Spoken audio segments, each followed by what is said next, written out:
Chers amis,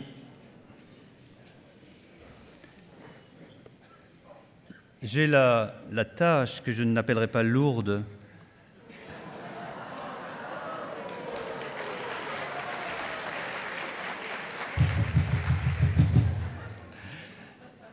de faire la reprise à la fin de ce pèlerinage à Lourdes, à la demande de Michel Lanternier, et je le remercie de m'avoir invité, d'avoir insisté pour que je vienne.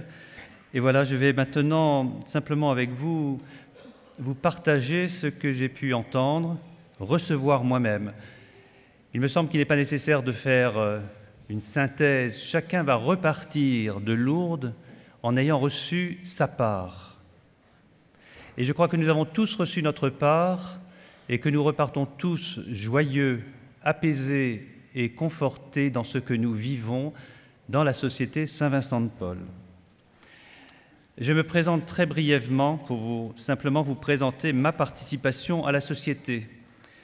Dans mon ministère précédent, il y a 15 ans, à Notre-Dame-de-Grâce de Passy à Paris, j'ai fondé une conférence Saint-Vincent de Paul jeune qui a pris de l'ampleur et qui s'est associée ensuite à la conférence des aînés.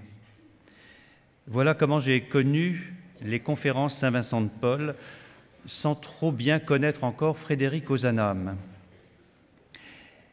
Quand Michel m'a demandé de venir vous parler ce matin, je me suis donc intéressé à la figure du fondateur de la Société Saint-Vincent de Paul. Il me semble qu'il est important de la connaître. Nous partagions ce matin avec quelques-uns d'entre vous sur la discrétion d'Ozanam. Ce n'est pas un saint dont on parle, un bienheureux dont on parle beaucoup. Et certains s'interrogeaient sur la manière de le faire connaître.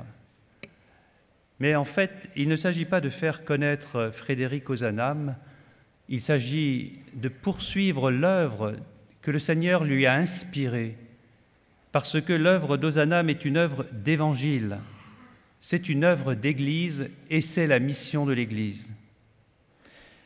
L'œuvre d'Ozanam et chacun d'entre nous ici, et tous les conférenciers à travers le monde, sont ce que Jésus appelle dans l'Évangile le sel de la terre. On ne le voit pas, mais c'est lui qui donne du goût. Et je pense que notre pèlerinage nous aura permis de nous rencontrer pour nous réjouir d'être goûteux, permettez-moi, nous réjouir de voir et de rencontrer d'autres cœurs tout à fait disposés à recevoir la grâce de ce charisme, de s'ouvrir aux autres pour leur partager la grandeur de Dieu. J'ai donc lu quelques notes, quelques articles sur Ozanam, et j'ai même lu une partie de son œuvre, mais je vous rassure, pas les œuvres complètes, quelques pages de son livre sur la civilisation au Ve siècle. Il est important de savoir se plonger dans les écrits d'un fondateur pour en comprendre l'esprit.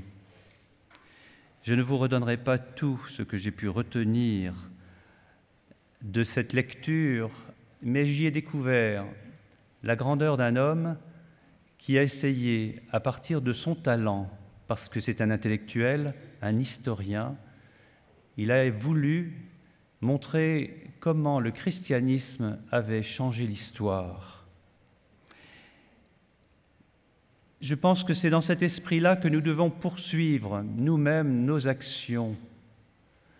Nous sommes tous appelés à changer et à transformer l'histoire, mais nous ne le pourrons que si nous demeurons dans l'intuition de celui qui nous le montre.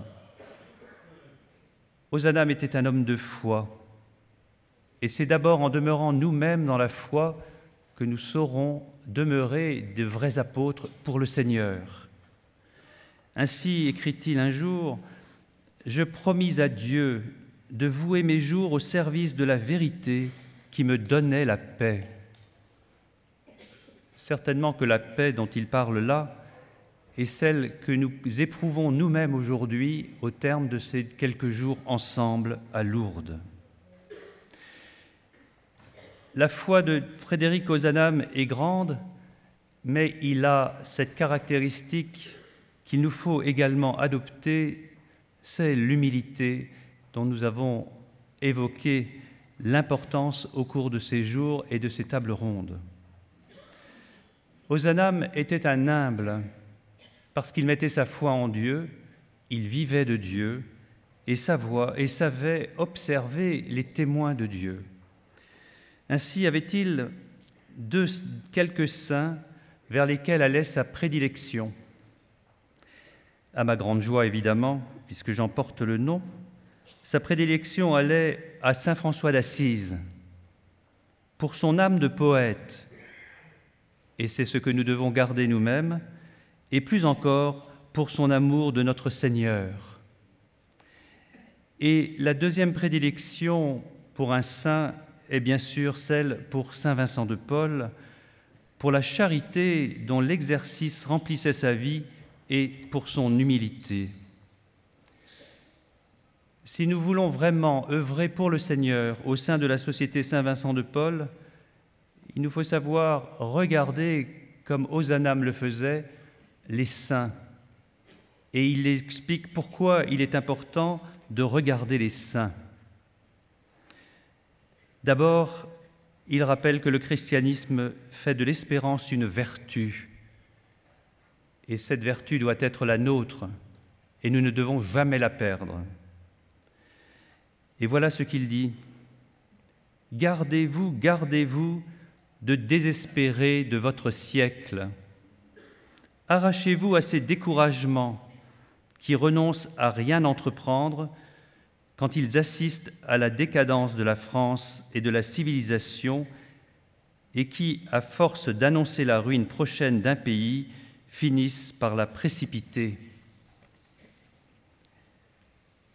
Gardez-vous, gardez-vous de désespérer de votre siècle. » Ozanam nous invite à aimer notre temps. Et le temps, c'est ce qui nous est donné aujourd'hui pour participer à l'avènement de la gloire de Dieu. Et cette gloire de Dieu, nous la découvrons dans l'humilité que nous vivrons nous-mêmes, parce que le premier à nous montrer sa gloire, c'est Dieu qui s'incarne au milieu de nous pour prendre notre condition humaine. Et la gloire de Dieu se manifeste dans tout son éclat, dans ce grand paradoxe du calvaire sur la croix, lorsque Jésus, dans un lien toujours tenu et gardé avec son Père, lui remet son esprit et accepte, en prenant sur lui le péché de l'humanité tout entière, de faire la volonté de Dieu. Ainsi sommes-nous appelés à entrer dans ce mouvement en vivant toujours de l'humilité qu'il nous inspire. Celui qui n'est pas humble ne peut pas demeurer avec nous parce que nous n'avons pas la prétention d'être un parti qui ferait que le monde irait mieux demain. Nous sommes une société de personnes attentives aux autres personnes pour éveiller, comme Ozanam le souhaitait, pour éveiller dans leur cœur le désir de Dieu. Ce qui m'a frappé dans la figure de Frédéric Ozanam, c'est son amour et son attention à la vie surnaturelle. Nous l'avons évoqué aussi ces jours-ci. La vie surnaturelle n'est pas une vie qui décolle. La vie surnaturelle est la conscience que nous avons, que tout ce dont nous sommes capables ne peut réussir que si nous nous appuyons sur le Christ ressuscité. C'est lui qui est venu nous révéler le projet de Dieu et c'est habité de cette foi que nous pouvons aller vers les personnes pour les aimer, les aider, les regarder comme des personnes, car tout homme est aimé d'un amour indéfectible de Dieu pour lui-même. Frédéric Ozanam est donc pour nous une figure qu'il nous faut contempler, comme lui-même contemplait les saints. Et voilà ce qu'il en dit. Un saint patron n'est pas une enseigne banale pour une société, comme Saint-Denis ou un Saint-Denis ou un Saint-Nicolas pour un cabaret. Je n'ai pas fait les recherches historiques pour savoir s'il y avait un cabaret Saint-Denis ou Saint-Nicolas quelque part. Mais nous comprenons ce qu'il veut dire. Un saint patron, c'est un type, un modèle, qu'il faut s'efforcer de réaliser comme lui-même a réalisé le type divin qui est Jésus-Christ. C'est une vie qu'il faut continuer, un cœur auquel il faut réchauffer son cœur, une intelligence où on doit chercher des lumières. C'est un modèle sur la terre et un protecteur au ciel. Un double culte lui est dû, d'imitation et d'invocation.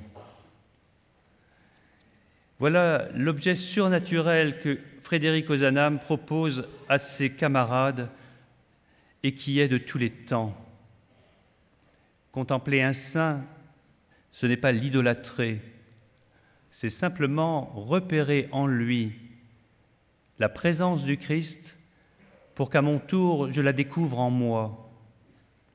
Et dans la relation aux personnes que nous vivons, nous avons tous d'abord à nous appuyer sur le Christ pour grandir dans la sainteté afin de susciter la sainteté de l'autre. Ozanam était très attentif à cela. Vous en savez certainement davantage que moi, pour les plus anciens, pour les plus jeunes, apprenez encore à découvrir. Ozanam est donc un homme d'espérance qui nous demande simplement, qui nous invite à entrer comme lui humblement dans un mouvement qui ne fait pas de bruit, mais qui réjouit toujours. Et c'est ainsi, si je vous parlais du sel de la terre tout à l'heure, que nous disions aussi ce matin, avec les quelques personnes avec lesquelles nous prenions notre petit déjeuner, que nous avons simplement à poursuivre notre œuvre parce qu'elle est la manifestation du royaume des cieux déjà présent au milieu de nous.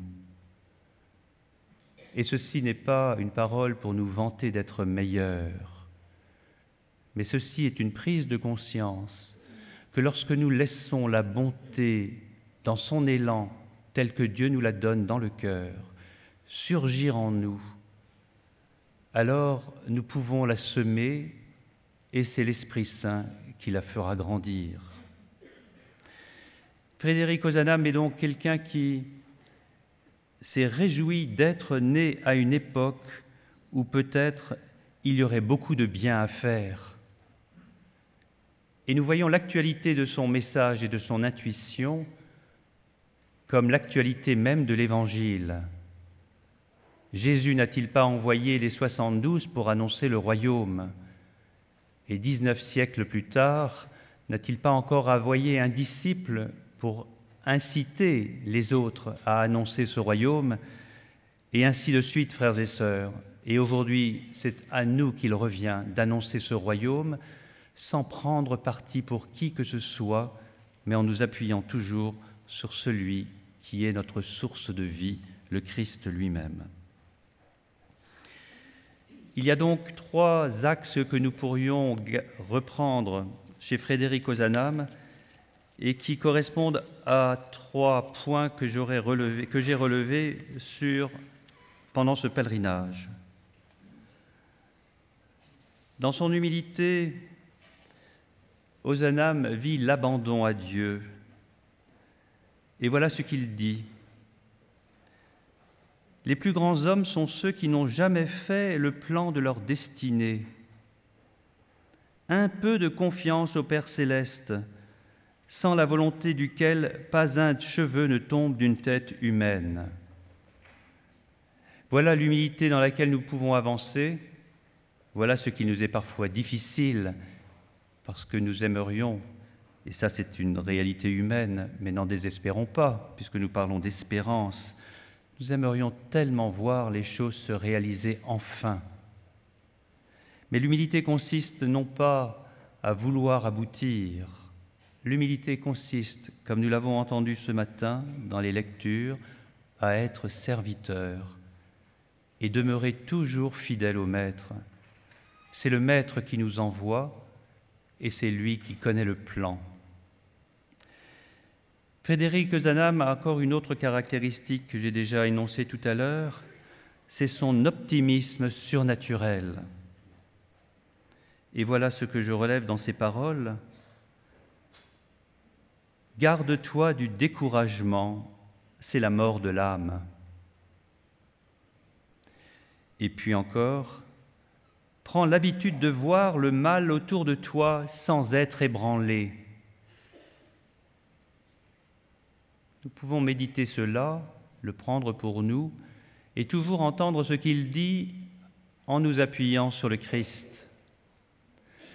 Le Seigneur a envoyé ses disciples comme des agneaux au milieu des loups. Eh bien, frères et sœurs, ce n'était pas bon pour ceux qu'il y avait il y a 2000 ans, c'est bon pour nous aujourd'hui encore. Et soyons heureux de pouvoir avancer ainsi. Optimisme surnaturel.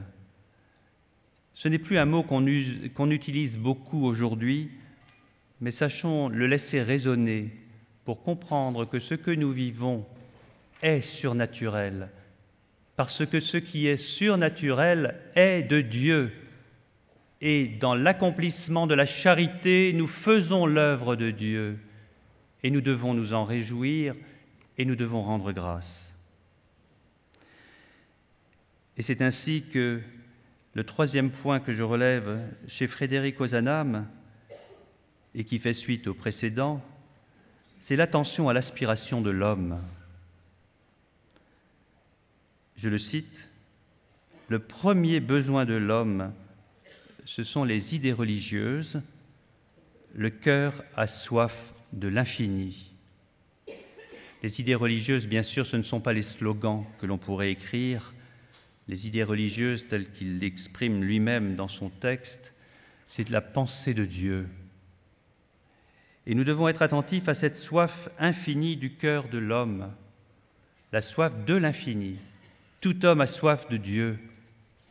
Et c'est dans les œuvres de charité, c'est-à-dire en participant à l'amour du Christ dans notre incarnation, que nous manifestons aux hommes cette dimension d'infini qui nous dépasse certes parce que nous sommes très limités, mais dont Dieu se sert pour que nous puissions continuer à le faire rayonner. En conclusion, je reprendrai simplement les trois points que moi-même j'ai notés. Il faut que je retrouve sur mes feuilles. Vous savez, tard dans la nuit après le pot du président, on n'a pas forcément les idées claires, surtout quand on a goûté au vin et à la bière. Vous savez, la charité consiste à ne jamais contrarier personne.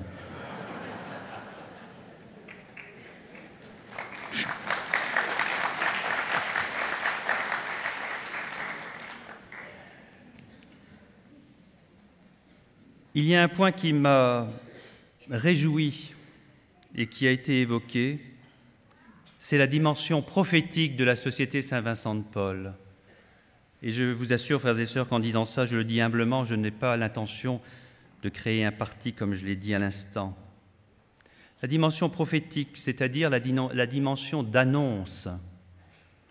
Et cette dimension prophétique se déploie, selon ce que j'ai entendu pendant ces quelques jours, et selon ce que j'ai aussi souhaité, je l'avoue, en m'en entretenant avec Michel au début de sa présidence de la Société. Le premier point, c'est l'humilité. Et lorsqu'il a été demandé hier s'il fallait œuvrer à partir des pauvres ou pour les pauvres, il est important de rappeler qu'il est bon d'œuvrer à partir des pauvres. Parce que on ne fait rien pour les autres. Et parce que les pauvres, c'est d'abord nous-mêmes. Et il faut œuvrer à partir des pauvres parce que Jésus lui-même est venu pour cela. C'est bien lui qui a pris la dernière place, et de riche qu'il était, nous dit l'Écriture, il s'est abaissé jusqu'à nous. C'est donc toujours à partir de la pauvreté, celle dont Jésus aime dire Des pauvres, vous en aurez toujours avec vous.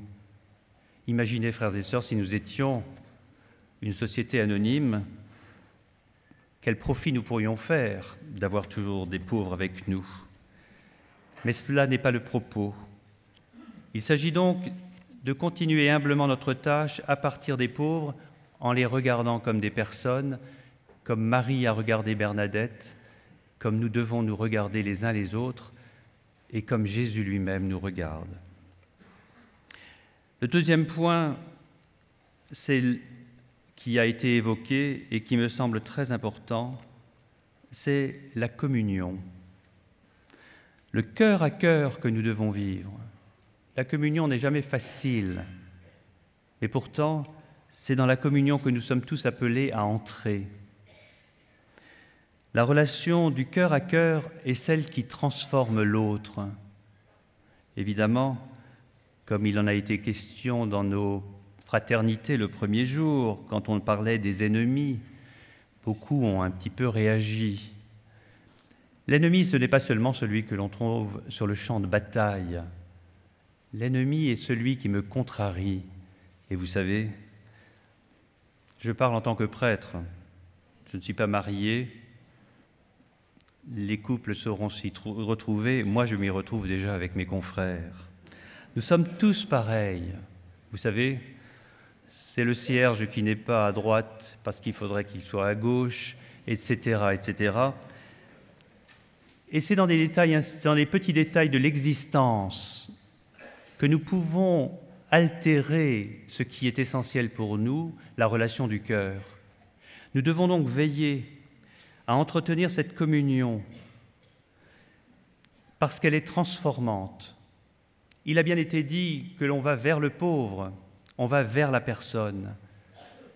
Mais par expérience personnelle, et vous le savez vous-même, on croit aider le pauvre, mais quand on rejoint un SDF un soir de froid, l'hiver, ce n'est pas nous qui allons le réchauffer, c'est lui qui vient réchauffer notre cœur en nous disant la reconnaissance qu'il a pour la parole que l'on est venu lui adresser. Il y a donc une communion à garder entre nous, mais cette communion, encore une fois, n'est pas possible si elle n'est pas d'abord enracinée pour chacun d'entre nous sur le Christ. C'est cette dimension chrétienne, c'est cette dimension de foi qu'il nous faut entretenir chacun personnellement. Et c'est ainsi que la communion peut devenir transformante, et c'est ainsi que nous devenons le sel de la terre. Humilité, communion, et puis un troisième axe, c'est la compassion. Compatir comme Marie a compati toute sa vie durant et de manière particulière au pied de la croix. Compatir, c'est-à-dire partager avec l'autre ce qu'il traverse en étant certain que le Christ le sauve. Simplement, l'aspect du salut n'est jamais celui que l'on attend, comme je vous le disais tout à l'heure. Il serait tellement simple que tout se déroule selon le processus qu'on aurait bien élaboré. Mais il nous faut d'abord être à l'écoute. Et c'est ainsi qu'en étant à l'écoute du Seigneur, nous pouvons d'abord compatir pour nous-mêmes, c'est-à-dire reconnaître l'amour que Dieu a pour nous, pour moi, et comment cet amour me transforme. Et c'est parce que je reconnais mes propres limites et ma propre faiblesse, mes propres résistances, qu'en allant vers l'autre et en le regardant comme une personne, je comprends qu'il en a également, mais je ne le juge pas. Je continue à l'aimer comme le Christ l'aime.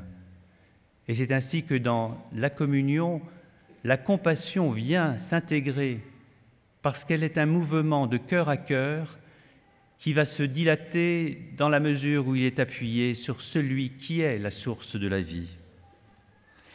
Humilité, communion, compassion, voilà ce que nous pouvons retenir et peut-être continuer à vivre. Enfin, pour ne pas être trop long,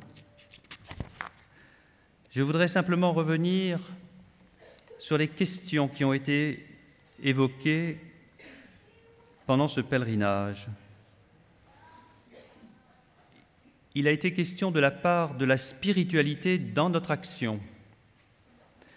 Et la question était comment cheminer spirituellement avec les pauvres. J'en ai déjà dit beaucoup, et nous comprenons qu'il ne s'agit pas de faire du prosélytisme, mais il ne s'agit pas non plus de se taire lorsqu'il est nécessaire de dire qui est celui qui m'envoie, qui est celui qui me réjouit, qui est celui qui me fait vivre. Ainsi, dans la part de spiritualité, nous avons d'abord à placer la prière, parce que la prière, la vie d'oraison, est le moyen essentiel, puisqu'il est la rencontre avec le Seigneur et le dialogue avec le Seigneur. Saint Vincent de Paul parlait de l'oraison, et il disait « L'oraison est le premier moyen d'activer le feu de l'amour de notre Seigneur Jésus-Christ. Si nous ne prions pas, c'est-à-dire si nous ne donnons pas du temps à Dieu, autrement dit encore, si nous ne nous arrêtons pas dans notre journée en nous abstenant de toute autre activité que d'être assis avec le Seigneur, nous ne produirons aucun fruit, parce que l'idée d'être efficace est une chose, mais être efficace par le Seigneur est autre chose. La vie d'oraison est importante, et je reprends encore Saint Vincent de Paul. C'est un acte vital dans toute acception du terme, parce que générateur de force surnaturelle et de bien-être moral. Qui d'entre nous n'aimerait pas être bienheureux? Il dit encore « Consacrer un temps notable à l'oraison pour permettre à la vérité d'agir sur la vie affective. » Et enfin, peut-être celle que je retiendrai pour moi-même, mais je vous la partage puisque je vous souhaite aussi de la vivre, l'oraison doit tendre de plus en plus à une attention amoureuse. N'ayons pas peur de nous laisser aimer, n'ayons pas peur d'être amoureux de Jésus. Et avec les temps qui courent, et j'aime le dire avec humour, qu'on soit un homme ou une femme, soyons amoureux de Jésus. Vous savez, ne nous laissons pas enfermer dans des clichés, soyons heureux d'être avec le Maître. Et à ce sujet, en prenant toutes ces notes, je voulais simplement vous demander si vous aviez repéré, au milieu de notre groupe d'animation, que la vie d'oraison est importante. Avant de chanter l'autre matin, avant de commencer la matinée, ils étaient là, sur scène, en cercle, en train de prier. Prier pour que leur chant vienne du cœur et non pas de leur prétention d'être les meilleurs artistes. Et je les remercie de ce qu'ils ont fait. Et je crois que c'est là que nous devons comprendre aussi l'importance de commencer toutes nos réunions dans une prière, qui ne soit pas seulement la récitation d'un texte qu'on nous a donné parce qu'il faut prier, mais un temps où nous savons nous abandonner à Dieu sans rechercher l'efficacité de la réunion avant, mais en nous laissant porter par lui pour qu'il soit lui-même efficace.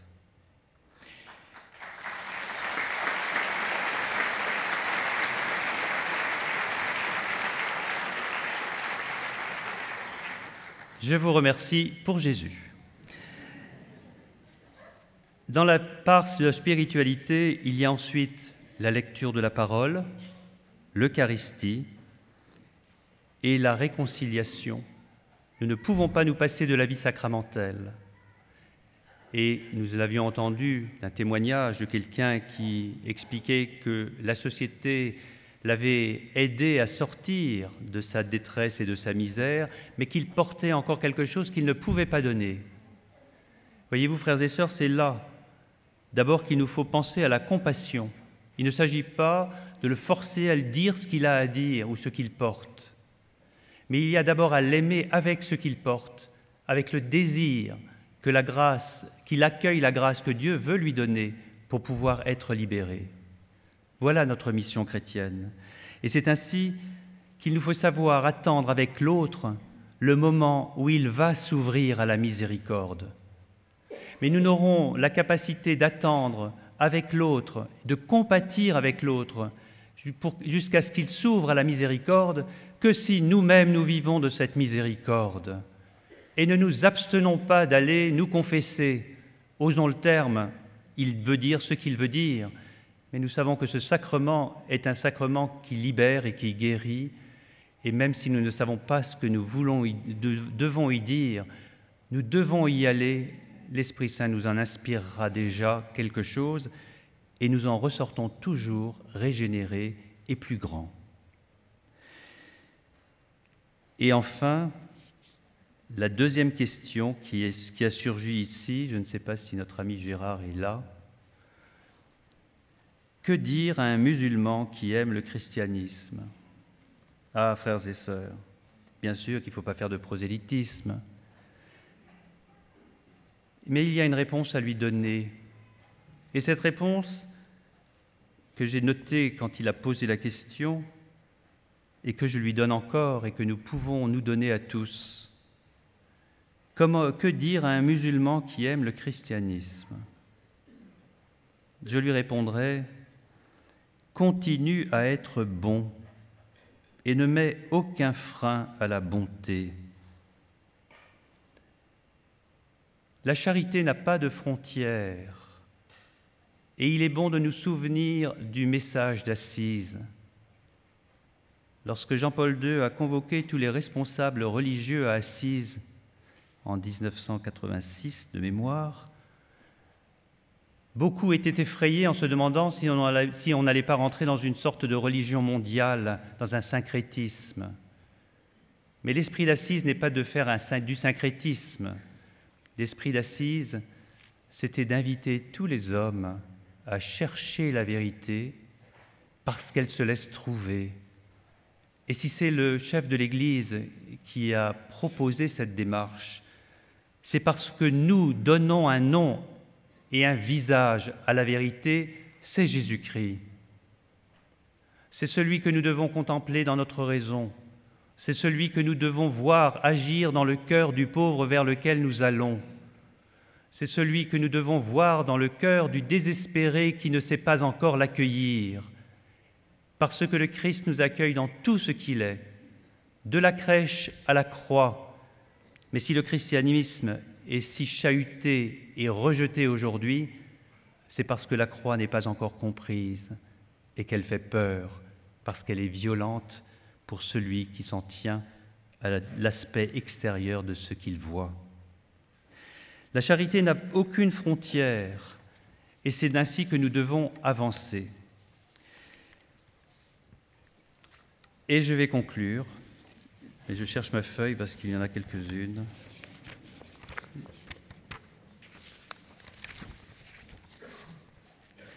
La conclusion, je vais la donner à partir d'un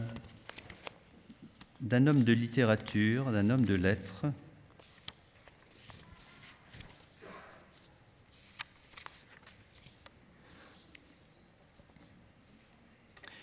Mais avant cela, permettez-moi 3 lignes encore. La particularité, je le dis pour moi-même, la particularité vincentienne est d'établir une relation appelée à durer. Ce n'est pas un acte de service, mais une communion dans laquelle on s'engage. Et j'ai repris une parole de Georges Bernanos, enterré à Pellevoisin, où la Sainte Vierge est apparue en 1876. Bernanos a écrit un petit livre qui ne fait pas grand bruit, mais qui s'appelle « Jeanne, relapse ou sainte », où il partage sa réflexion sur Jeanne d'Arc. Voilà ce qu'il dit et qu'il reprend à plusieurs reprises dans cet ouvrage. Et ce sera ma conclusion. Notre Église est l'Église des saints. Tout ce grand appareil de sagesse, de force, de souple discipline, de magnificence et de majesté n'est rien de lui-même si la charité ne l'anime. Alors, chers amis, repartons de Lourdes en rendant grâce à Dieu de nous avoir révélé que nous étions capables de charité et qu'il éveille et garde en nous le désir de toujours l'annoncer et la répandre. Merci.